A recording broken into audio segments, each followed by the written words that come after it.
그런 이야기를 했습니다. 창녀 고멜에 대한 이야기였죠.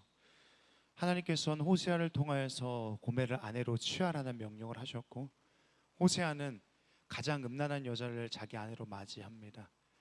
고멜이라는 여자가 보통 여자가 아니었죠.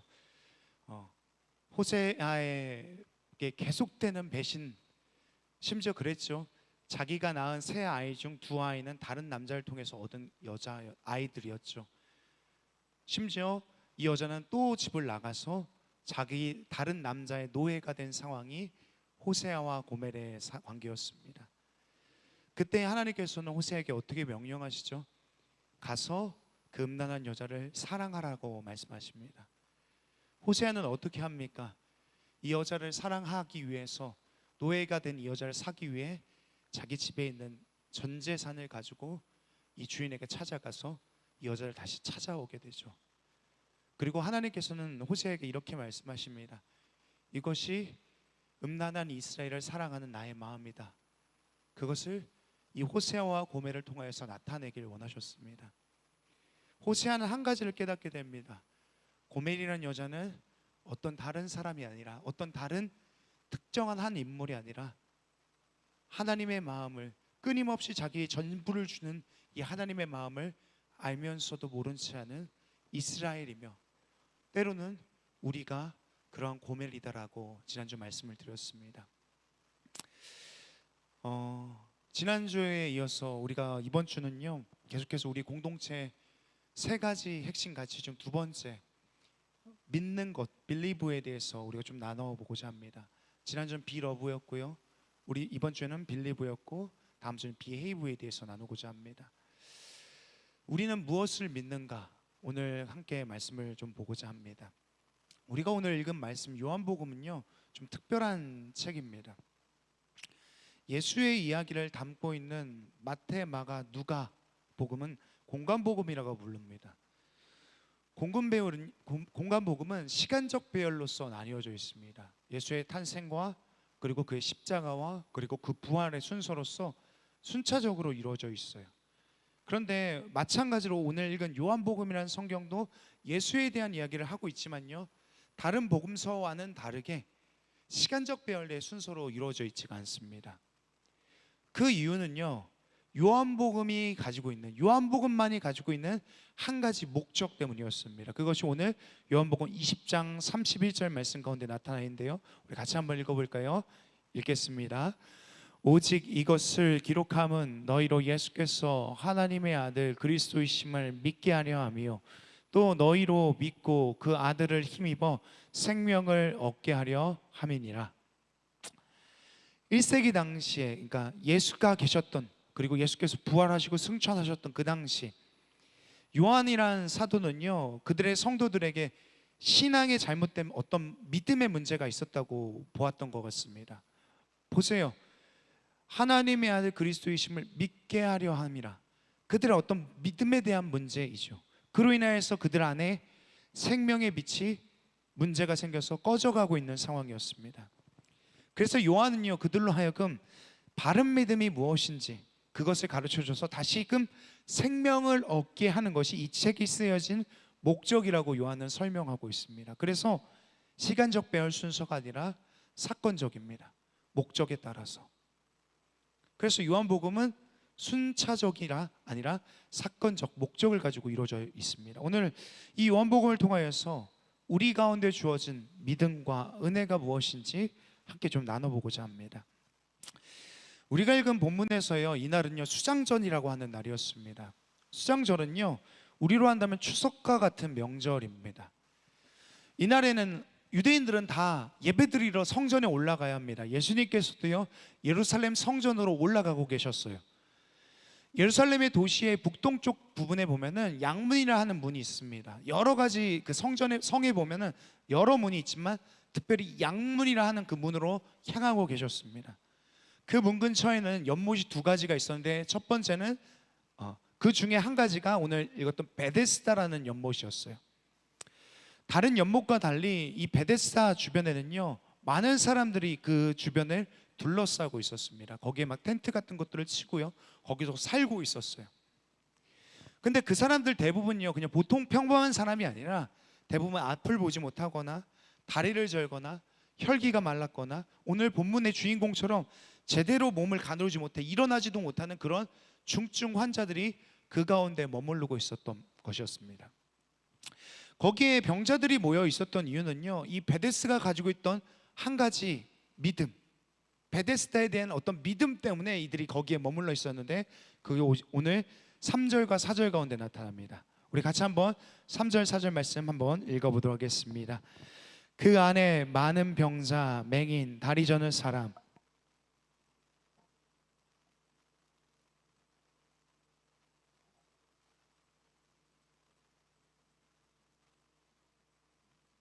어떤 병에 걸렸든지 낫게 되밀어라.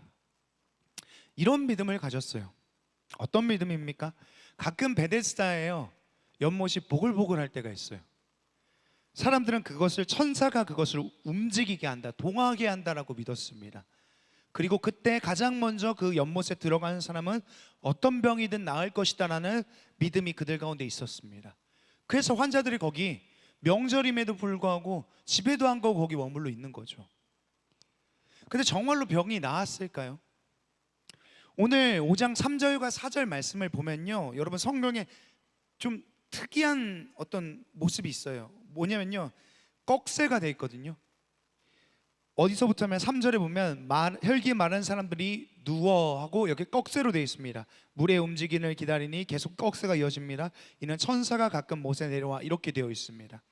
이 괄호는요 어떤 것이냐면요, 후대의 필사자들이 삽입한 내용이라는 뜻이에요. 이 말은 어떤 것이냐, 정말로 그 물에 들어가면은 사람들의 병이 나았다, 그거 아니라 당시 사람들이 가지고 있었던 믿음이 그러하였다는 것을 나타내고 보여주는 겁니다. 오늘날 학자들에 의하면요, 베데스다라는 연못은 지리학적으로 간헐천이라고 합니다. 온천인 거죠. 물이 부글부글했던 이유는 그 땅 속에 있는 지열 때문에 물이 움직이는 것처럼 보였던 것입니다. 아마 온천수니까요, 피부병에 걸렸던 환자들은요 그 물에 들어가면 좀 좋았겠죠. 뭐 아토피 같은 거요. 그렇다고 해서 맹인이나 아니면 다리 저는 사람, 안진뱅이 같은 사람들이 그 물에 들어간다고 해서 나을 것인가? 글쎄요, 거의 그럴 일은 없었겠죠. 어쨌든 이 베데스라는 연못은요 마치 우리나라의 금도끼, 은도끼 같은 거예요. 우리는요 이것이 사실이 아니라는 것을 알기 때문에 누구도 아까운 그 도끼를 연못에 던지지 않죠. 산신령이 있다고 믿질 않아요. 근데 베데스다는 어떻습니까? 진짜 믿는 거예요. 거기 앉아있던 사람들은요, 언젠간 내가 거기에 들어가게 되면 내 병이 나을 것이라는 믿음이 그들 가운데 있었다는 거죠. 이처럼요, 많은 사람들이 정말로 그렇게 믿고 있지만 전혀 사실이 아닌 것을 뭐라고 하죠? 사기라고 해요. 안타깝게도요, 그들이 믿는 베데스다는요 사기예요. 헛소문이죠. 근데 거기 있는 거예요. 그 중에 누가 있습니까? 38년 된 병자가 있습니다. 언제부터 그 사람 거기 앉아 있었을까요? 어쩌면 가장 오랫동안 머물러 있었던 사람인지 모르겠습니다. 그에게 오늘 예수님께서 관심이 있으시죠. 그리고 다가오십니다. 오늘 이 38년 된 병자와 예수님의 대화가 되게 재밌어요. 5장 6절 7절 말씀을 보면요, 이런 대화가 있습니다. 예수께서 그 누운 것을 보시고 병이 벌써 오래된 줄 아시고 이르시되 내가 낫고자 하느냐? 병자가 대답하되 주여, 물이 움직일 때 나를 못에 넣어주는 사람이 없어 내가 가는 동안에 다른 사람이 먼저 내려갑니다. 이런 얘기를 해요. 연못을 쳐다보고 있는 사람인 거죠. 누가 오는지도 몰랐을 거예요. 그 38년 된 병자는요. 이렇게 쳐다보고 있는데 예수님께서 다가가셔서 엉뚱한 질문을 해요. 너 낫고 싶냐? 진짜 낫고 싶겠죠. 그러니까 거기 앉아있는 거 아니겠어요? 당연한 걸 물어보죠. 그런데 이 질문에 이 병자도요 엉뚱한 대답을 합니다. 뭐라고 얘기하죠? 네, 낫고 싶습니다. 아니요, 아니에요. 이런 게 아니라 어떤 얘기를 하냐? 넣어주는 사람이 없어서 내가 가는 동안에 다른 사람이 먼저 들어갑니다. 이런 얘기를 해요. 희한하게도요, 이 사람은요 자기가 왜 거기 못 들어갔는지를 설명하고 있어요. 그가 왜 이런 이야기를 하고 있을까요? 그리고 요한이라는 사도는요, 왜 이 사건을 여기에다가 기록하고 있을까요? 오늘 이 사람의 대답 속에서는요, 당시 초대교회가 가지고 있었던 문제가 숨어 있습니다. 처음 교회 사람들이죠. 이 베데스다는요, 히브리 말로 은혜의 집이라는 의미를 갖고 있습니다. 은혜의 집. 그런데 말은 은혜의 집이에요. 그런데 전혀 은혜가 아닌 법칙이 지배하는 장소가 베데스다예요. 이 사람이 지금 무슨 말을 하죠? 이런 얘기를 합니다. 연못에 가장 먼저 들어가야 은혜를 받을 수 있는데 나보다 다른 사람이 먼저 들어갑니다. 그래서 내가 은혜를 못 받았어요. 이런 얘기를 해요. 사람들은요, 이걸 은혜라고 착각하고 거기를 은혜의 집이라고 부르고 있다는 거예요. 사실 이건 은혜가 아니죠. 뭡니까? 인과예요. 인과는 어떤 겁니까? 어떤 현상이 아무 이유 없이 벌어지지 않는다는 거죠. 좋은 것이든 나쁜 것이든 내가 한 대로 거두는 게 인과예요. 아니 땡 굴뚝에 연기 날까? 콩 심은 데 콩 나고 팥 심은 데 팥 난다. 심은 대로 거둔다. 다 인과죠. 요즘에 제가 보라매 공원에 가서 운동을 하고 있어요. 보통 저녁 10시, 11시 이때 나갑니다.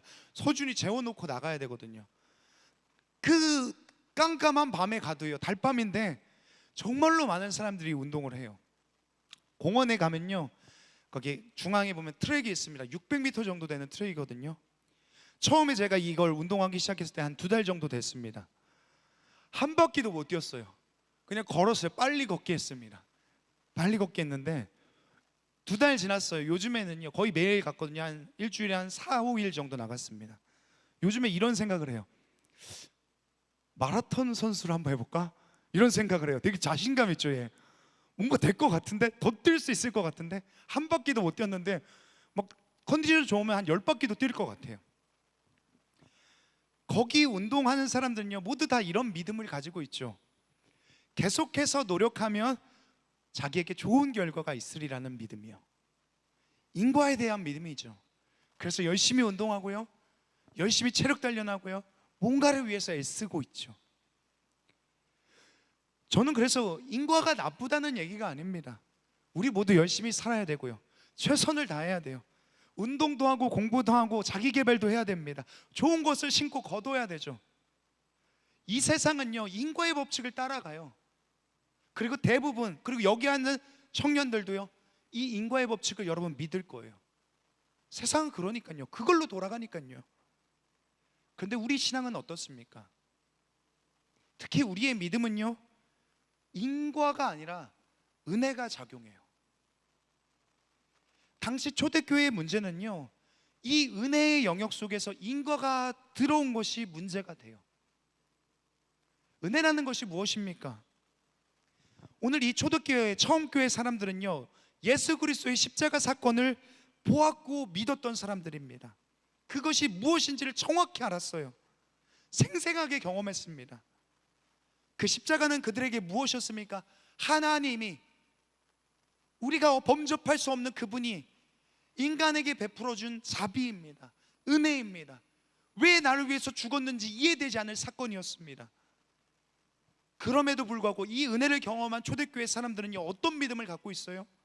처음에는 이 은혜에 젖어들어요. 근데 시간이 지나면서요, 자기가 은혜를 받기 위해서, 자기의 은혜를 지키기 위해서 어떤 공로가 있어야 된다고 생각해요. 율법을 지키거나 할례를 하거나 어떤 노력과 애씀이 필요하다는 생각이 그들 가운데 들어옵니다. 그들의 믿음 가운데 들어옵니다. 무슨 얘기냐면요, 십자가의 은혜로서 자기는 구원받았는데 여전히 또다시 율법으로 돌아가요. 다시 율법으로, 유대인들이 하는 그 율법으로요. 은혜 말고 또 다른 것이 있을 것이라고 생각합니다. 그래서 요한 시대의 성도들, 그들의 믿음은 오늘 이 베데스다 앞에 머물러 있던 병자들이 갖고 있던 믿음, 인과, 그리고 은혜를 알고 있지만 여전히 인과 속에서 작용하고 있는 그들의 믿음, 동일해요. 같아요. 은혜를 받기 위해서는 현자들은 어떻게 생각하죠? 내가 1등으로 들어가야 된다고 생각해요. 이 신자들은 어떻습니까? 성도들은요, 은혜를 받기 위해선 내가 합당한 무엇인가를 해야 된다고 생각해요. 그런데 오늘날 이 신앙이요, 이 잘못된 믿음이요, 오늘 우리에게도요, 이 은혜와 인과의 법칙이 섞여서 묘한 신앙을 만들어내는 오늘 우리의 기독교라는 거예요. 어떤 거죠? 나의 공로, 나의 상태, 나의 자격, 나의 하나님과의 관계, 그것이 구원에, 무엇인가 복받음에, 은혜받음에 영향을 끼친다라고 생각한다는 거예요. 평소에 행실이든 성품이든 기도든 봉사든 더 많이 해야 돼. 더 많이 하면 더 큰 축복이 있고, 더 큰 은혜가 있고, 더 큰 믿음의 구원이 있고, 그래야 내 믿음에, 내 구원에 지장이 없다라고 생각하는 이 혼합된 신앙이 우리 가운데 있다는 거예요. 처음에 베데스다 가운데 이 헛소문이 어떻게 퍼져나갔을까요? 뭐 이렇겠죠. 그냥 연못이 있던 거예요. 근데 어떤 피부병 걸린 사람들이 처음에 들어갔어요. 뜨거운 물이니까요. 물에 들어갔는데 피부병 걸린 사람이 나왔어요. 그러니까 그 사람이 어떤 얘기를 하고 다녔을까요? 기적의 물이다. 와, 이 물에 들어가면 진짜 대박이야. 막 이런 얘기하고 다녔겠죠. 그러니까 엄청 많은 사람들이, 병 걸린 사람들이 몰려들은 거예요. 근데 들어가요. 변화가 없어요. 그러니까 어떤 얘기가 돌아요? 야, 아니야, 그냥 들어가면 안 되고 보글보글 할 때 들어가야 돼. 그래서 보글보글 할 때까지 사람들이 기다리고 있는 거예요. 근데 또 들어갔어요. 보글보글 할 때 변화가 없어요. 그러니까 또 어떤 얘기가 돌아요? 아니야, 야, 1등으로 들어가야 돼. 이런 거죠. 이게 반복되는 거예요. 무수히 많은 이유들을 붙여요. 은혜 받을 만한 근거, 어떤 자격, 어떤 조건, 내가 뭐가 있어야 된다고 생각해요. 보글보글 아니면 1등, 뭐 이런 얘기들이죠. 요한은요, 이 베데스다를 통해서 그 이야기를 하고 싶은 거예요. 이 인위적이고 율법적인 신앙, 은혜, 우리 안에 자리 잡아서 믿음의 빛을 잃어가게 하는 그 당시의 성도들, 그리고 오늘날 우리들. 그렇다면요, 과연 우리에게 주어진 은혜라는 건 뭡니까? 오늘 요한은 예수와 38년 된 병자의 만남을 통해서 그가 받았던 은혜가 무엇인지를 설명해요. 첫 번째, 은혜는 무엇입니까? 오늘 이 38년 된 병자는요, 예수를 만나게 됩니다. 그리고 나서 자리를 들고 일어서는 꿈과 같은 일이 그에게 일어나게 돼요. 그것이 오늘 8절 9절 가운데 나타나 있는데요, 여러분만 한번 읽어보십시오. 8절 9절 말씀입니다. 띄워주십시오. 함께 읽어보도록. 안 띄워주시죠? 8절 9절. 네, 함께 읽겠습니다. 시작.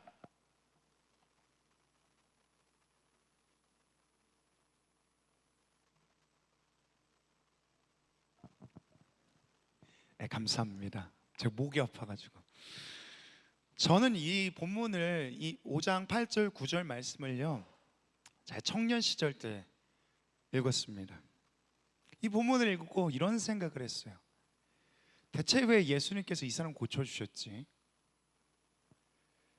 그가 뭔가 특별한 반응이 있었나? 어떤 믿음을 보였나? 아니면 그가 말을 잘했나? 낫고 싶어하는 의지가 충만했나? 어떻게든지 이 사람 안에 있는 어떤 말이나 행동에 은혜 받을 만한 근거를 찾아내고 싶어 했어요. 뭔가 공식이 있다고 생각했죠. 은혜. 왜냐면요, 그때 당시에 저의 신앙은요, 막 되게 뜨거웠거든요. 막 충만했습니다. 그런데 그 충만 속에 무엇이 있었냐, 이런 생각이 있었어요. 내가 받은 은혜가, 내가 만난 하나님이 나에게만 주어진 특별한 것이라고 생각했었어요. 내가 받은 은사가, 내가 경험한 것이 내게만 주어진 것, 내가 뭔가 달라서, 다른 사람들과 달라서 내게 주어진 것이라고 생각했었어요. 완전 잘못된 착각이고 오해였죠. 그런데 이것을 바탕으로 어떻게 되어지냐, 우월의식에 사로잡히는 거예요. 다른 신앙을, 다른 사람들의 신앙을요, 낮게 평가해요. 경험이 없어? 아이, 하수네. 은사 못 받았어? 별거 아니네. 나는 이런데. 난 특별하거든. 그러다 보니까 신앙이 어떻게 되냐? 굉장히 경쟁적이었어요. 또 한 가지, 굉장히 금욕주의적이었어요. 뭔가 특별함을 만들어내고 싶어 했죠. 하나님 저예요, 저예요. 저를 봐주세요. 그러고 싶어 했어요. 그래서 수련회 같은 거 하잖아요. 여러분 그런 사람들 있는지 모르겠어요. 수련회 하면은 저 30일 전부터 금식했어요. 저녁 금식. 30일 동안 계속 금식하는 거예요. 이런 거예요. 하나님 저 좀 봐주세요. 저요. 이렇게 하면 뭔가 더 받을 것이라고 생각했어요. 물론 주실 수 있죠. 봐주실 수 있죠. 그렇지만 제 안에 우월감은 이것이 전부인 것처럼 생각했어요. 제가 성경을 보면서, 이때 당시에 성경을 보면서 도무지 이해가 되지 않는 구절이 있었는데, 그거 무엇이냐? 요한복음 8장 32절 말씀이에요. 한번 띄워주시겠어요? 진리를 알지니 진리가 너희를 자유롭게 하리라. 뭐냐면요, 제가 예수를 믿는데 이 구절이 전혀 이해가 안 되는 거예요. 예수를 아는 게 자유라고? 안 그렇거든요. 제 삶은 전혀 자유롭지 않았거든요. 금욕주의적이죠. 경쟁적이죠. 뭔가 내가 공로적이죠. 하나도 자유함이 없는 거예요. 하나도 기쁨이 없는 거예요. 나중에 가니까 공허하더라고요. 시간이 지나서요, 한참 돼서 이후에 은혜가 무엇인지를 알고 나서 제가 그때 했던 행동들이 얼마나 부끄러웠는지를 늦게서야 알게 됐어요. 오늘 베데스다에 있는 이 사람들은요, 자기가 은혜를 얻기 위해서는 들어가면 된다고 생각해요. 들어가면 돼. 첫 번째로 들어가면 돼. 근데 오늘 말씀을 잘 보세요. 이 38년 된 병자에게 은혜는 어떻게 찾아옵니까? 그가 보글보글할 때 들어갔습니까? 아니면 첫 번째로 갔어요? 아니죠. 어떤 것도 아니었어요. 어떻게 은혜가 왔습니까? 그가 들어간 게 아니라 찾아왔습니다. 주께서 그에게 다가오셨어요. 은혜가 그거죠. 주님이 우리에게 다가오시는 거예요. 주께서 우리에게 찾아오시는 겁니다. 이 세상에 있는 모든 종교는요, 무언가를 찾기 위해서 떠나야 된다고 생각해요. 말합니다. 진리, 도, 깨달음을 위해서 세상을 떠나 절로, 산으로 들어가 돌을 닦고 내면으로 바라보아야 득도할 수 있다고 생각해요. 그런데 우리가 믿는 이 기독교 신앙은요, 그렇지가 않아요. 하나님이신 예수께서 먼저 우리를 찾아서 이 땅 가운데 오셨어요. 주님은 우리가 노력하고 애써야 뭔가를 얻을 수 있다는 이 세상의 오래된 법칙을 깨시고, 지난주 고멜과 같이 사랑받을 만한 어떠함도 없는 우리에게 찾아오셨죠. 그게 은혜라고 얘기해요. 그래서 바울 사도는요, 우리가 받은 은혜에 대해서, 믿음에 대해서 설명할 때 선물이란 단어로 말합니다. 너희가 받은 거, 그거 선물이야. 구하지도 않았고 자격이나 조건도 없어도 주어진 거야. 여러분의 의지가 아니었다는 거죠. 내 의지가 아니었다는 거예요. 하나님이 우리에게 찾아오셨기 때문에 이루어진 일이라는 겁니다. 어쩌면 이런 생각할지 몰라요. 겉으로 내가 믿는 거, 아니야, 믿음은 내 거야. 내가 믿어서, 내가 모태신앙으로 자라서, 내가 수십 년 전에 예수 믿어서 여기 있는 거야 라고 생각할지 모르겠습니다. 그러나 이미 일찍부터 나 스스로도 알 수 없었던 수없는 과정을 통해서 여러분을 설득하고 계시는 하나님이 계셔요. 하나님의 그 설득이 지금도 계속되어지죠. 여기에 앉아있는 거예요, 우연이 아닙니다. 여기에 와온 것도 어떤 여러분의 의지와 공로라고 생각할지 모르겠지만 그럴 수가 없어요. 왜냐하면 여기보다 세상에 나가서 노는 게 훨씬 재밌는데요, 여기 온 것이 우연이라고 생각합니까? 그렇지 않아요. 계속되는 설득이 있었어요. 그 설득 속에서 우리는 지금도 그 과정 가운데 있고, 하나님께서는 여전히 우리를 그 과정 속으로 이끌어가고 계시죠. 그리고 누군가는요, 그 설득 가운데 나에게 가까이 다가오신 예수를 발견해요. 어느 날 그것이 우리가 예수를 인격적으로 만난다는 이야기죠. 나를 찾아오신 하나님, 이것이 우리가 가지고 있는 믿음입니다. 두 번째로 은혜는 무엇입니까? 오늘 예수께서 38년 된 병자를 고칩니다. 38년 병을 앓았다는 것은요, 여러 가지 생각이 들게 해요. 왜냐하면요, 이 당시 1세기 당시의 평균 수명은요 약 40세였다고 해요. 그러니까 어떤 거죠? 이 사람은 날 때부터 일했던 거예요. 또 한 가지 우리가 생각할 수 있는 것은 무엇입니까? 이 사람은요, 오늘 낫는다 할지라도요, 내일에 뭔가를 기대할 수 있는 그런 사람이 아니에요. 평생 구걸했죠. 그가 일어난다고 해서 나가서 돈이라도 벌 수 있습니까? 당장 내일 죽는다고 해도 이상하지 않을 나이잖아요. 무언가 지금보다 나은 인생을 기대할 수 있습니까? 그는 우리의 관점으로 봤을 때, 세상적인 관점으로 봤을 때 무가치한 사람이에요. 비효율적인 사람입니다. 내일이 없잖아요. 기대할 만한 어떠함이 보이지 않지 않습니까? 그게 38년 된 병자죠.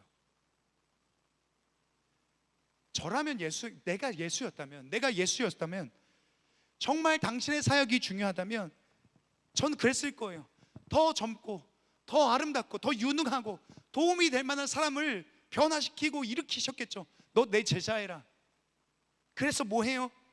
당신의 사역을 위해, 당신의 나라를 위해, 당신의 이름을 위해 더 쓸만한 사람들을 고쳐냈을 거예요. 그것이 우리가 가지고 있는 시선이죠. 그런데 왜 하필 38년 된 병자라는 거예요? 아무것도 없잖아요. 그런데 성경은 오늘 우리에게 무엇을 얘기합니까? 그게 은혜라는 거예요.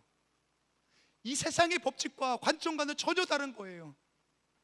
우리의 기대는 좀 더 잘나고 좀 더 능력이 있고 비전이 있고 장래가 있는 사람들을 선호하고 그에게 기대를 두는 것이 우리의 관점이지만, 예수는 어떻습니까?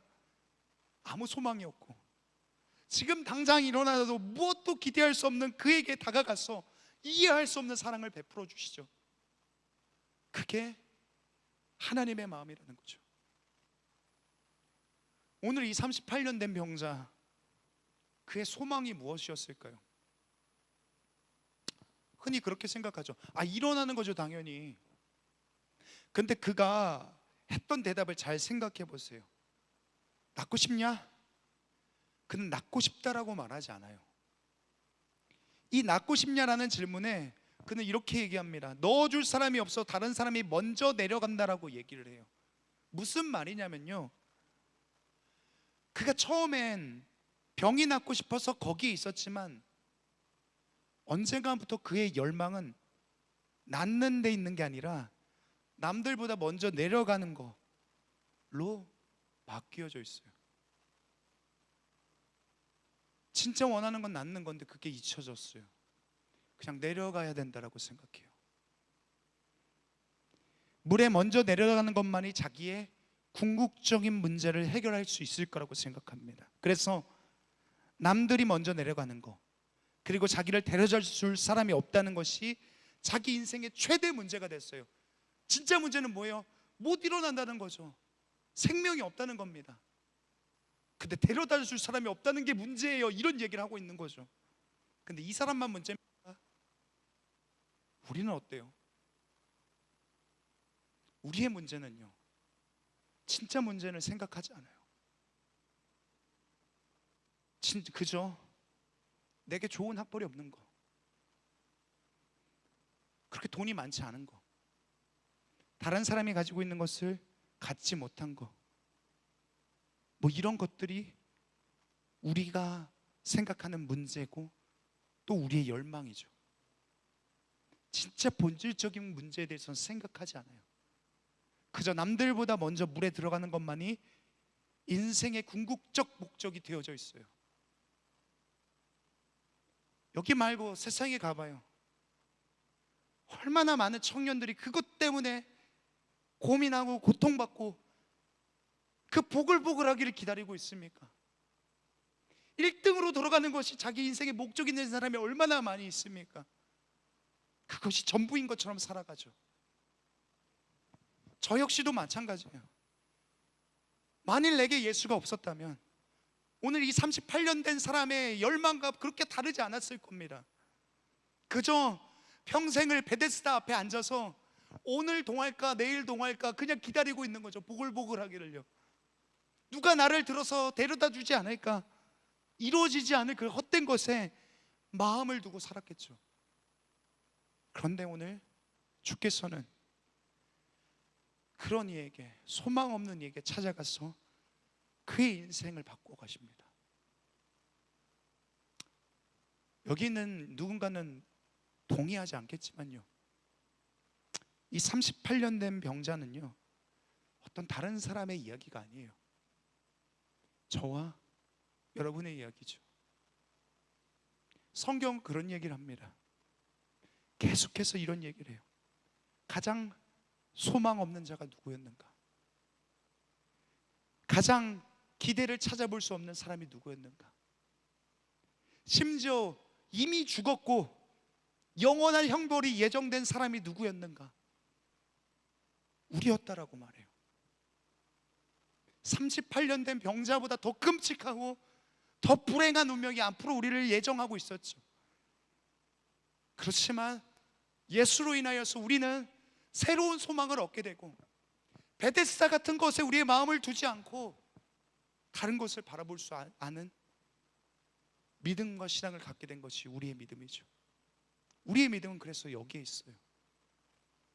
세상은 그저 인간이 노력하면, 어떤 수단과 방법을 통하면, 남들보다 그저 죄 안 짓고 살면 더 나은 삶을 살 수 있고, 죽으면 더 좋은 곳에 가며 인생이 풀려질 거라고 생각하는 인간의 법칙 가운데 살아갑니다. 그것을 믿으며 살아가요. 그리고 심지어 이런 잘못된 믿음을 오늘날 우리 그리스도인도 우리 신앙 속에서 스며들어 살아가고 있습니다. 그러나 예수를 이미 우리가 알고 믿는 청년 여러분, 우리의 믿음은 무엇입니까? 나의 어떠함 때문이 아니었어요. 나의 노력 때문도, 내가 1등으로 기도하고 내가 1등으로 착해서가 아니었습니다. 하나님이신 예수께서 이 세상의 법칙을 깨시고 우리에게 먼저 다가오셨고 자격 없는 우리에게 새로운 삶을 허락하셨습니다. 이것이 우리의 빌리브죠. 그리고 우리의 청년부가 추구하는 두 번째 가치입니다. 사랑하는 청년 여러분, 여러분의 신앙은 어떻습니까? 혹여 혼합된 신앙, 은혜라는 것을 알고 있지만 그 속에서 여전히 어떤 공로를 생각하며 내 어떠함이 나의 은혜와 구원에 지장이 있을 거라고 생각하는 그런 혼합된 신앙 속에서 살아가고 있지 않습니까? 혹은 이 38년 된 병자와 같이 그 베데스다를 둘러싸고 있는 수많은 병자들 같이 오늘 복을 할까 내일 복을 할까, 세상의 헛된 가치들 가운데 그것에 소망이 있을 줄 알고 그것만 기다리고 바라보고 있는 혹시 여러분의 신앙은 아닙니까? 오늘 주님은 우리에게 이렇게 말씀합니다. 주를 바라보라. 소망이 거기 있다는 겁니다. 주께서 그 지적 가운데 다가왔음에도 불구하고 38년 된 병자의 눈은 여전히 보글보글 거리는 그 옆몸만 바라보고 있었을 겁니다. 그럼에도 불구하고 그 자격도 없고 조건도 없는 주님을 바라보지조차 못하는 그 인생 가운데 주님은 이렇게 말씀하십니다. 네 자리를 들고 일어서라. 그의 삶을 변화시키시고 새롭게 하십니다. 오매불망이란 사자성어가 있습니다. 언제 올까 언제 올까 기다리고 기다리는 마음이죠.